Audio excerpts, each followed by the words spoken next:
with the 2-page Tuesday. So 2-page layout for you today.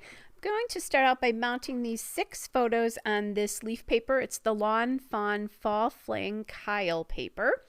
And I like this when I have a full page of photos like this on a 2-pager because it means I don't have to figure a heck of a lot out for what I'm going to be doing with paper choices, at least on that side.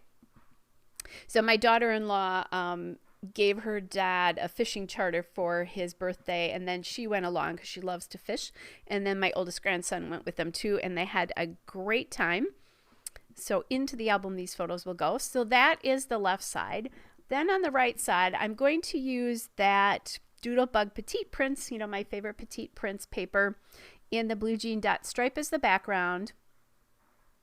And then what I'm going to do is I'm cutting that green paper on the left side, the height of the photo block on the right. So it kind of almost looks like I cut that out of the paper on the right side, the left paper out of the right side, but I didn't. I actually used 2 sheets of paper there.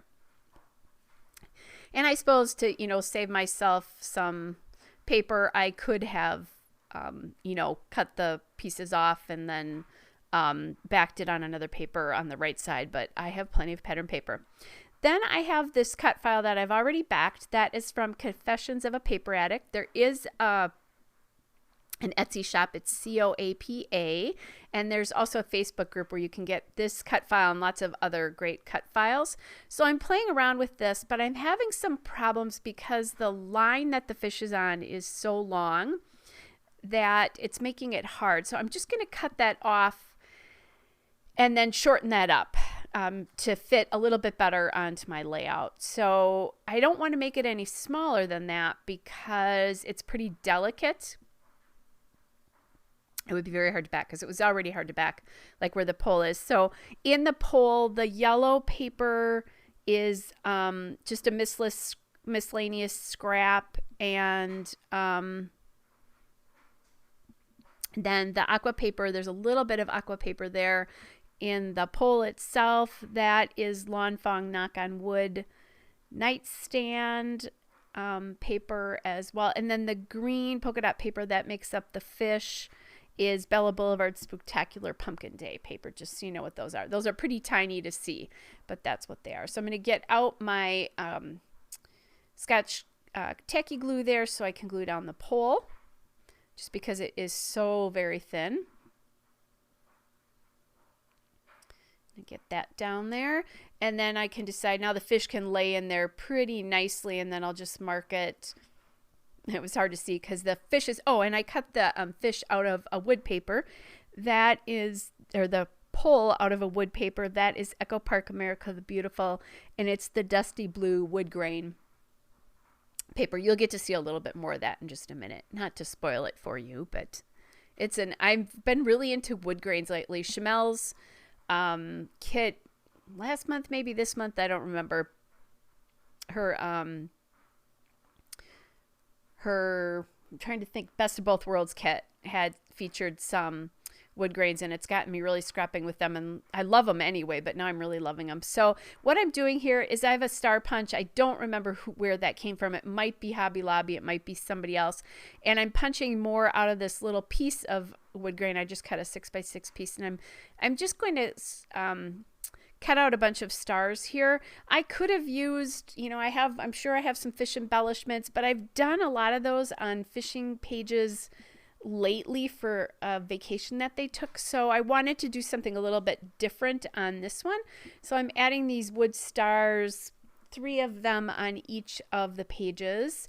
And then I decided, I'm going to cut or punch 3 out of the yellow paper that I told you about, and then also out of the aqua paper, which is that paper right there. And then that way the colors that are in the fishing pole will be represented somewhere else. That was kind of the big thing for me, is they weren't anywhere else on the page. So, and I did realize this after I was all done. I have the 2 aqua stars sitting right under each other, but oh well. It is what it is. And probably only I will notice it. Then I'm taking some labels from my LE Studio box of cut apart and die cut labels. The one on the right, bottom right, says highlights, and then there's one on the top left there, and I'm going to journal on that one. And then I realized I really didn't have a heck of a lot of journaling space on the one on the top right. So I think when I'm all done, I'm not sure if you're going to see this or not, but I put one in that cluster at the top right, the very top of the page. I think I did that after I shut the camera off. So I'm going through this pretty fast just because a lot of this is just simple repeated steps. You know, I put down all the wood, and then I'm backing each of the stars with just a little tiny bit of foam and doing that just because it's, you know, there's so many photographs here. You don't really need to do a lot more than this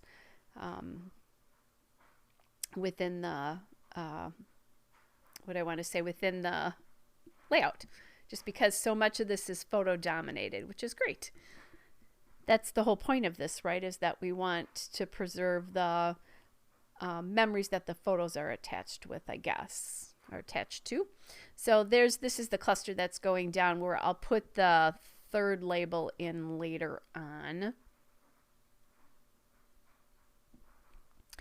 Okay, so then now I want to get a title, and I'm going to bring in some turquoise or some aqua letters from Ellie's Studio. These are my beloved small puffy letters, and I start out with the word present. I was going to do Grandpa's present, and then realized that I don't like it when the top part of the title is longer than the bottom part, so I'm going to take those all off and just put in the word B-Day, so for birthday.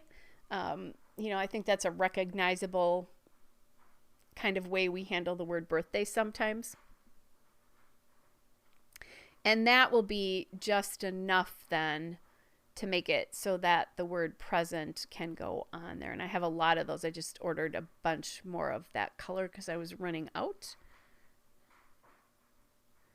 So I'll get that down. Sometimes I have to get my little tool. I poked myself with this the other day and got a scrapbooking injury. I looked at it. It made it actually bled. I think it's on camera. I forgot about that when I did the voiceover for that layout. It was a couple layouts ago, but I'm pretty sure that injury was on camera.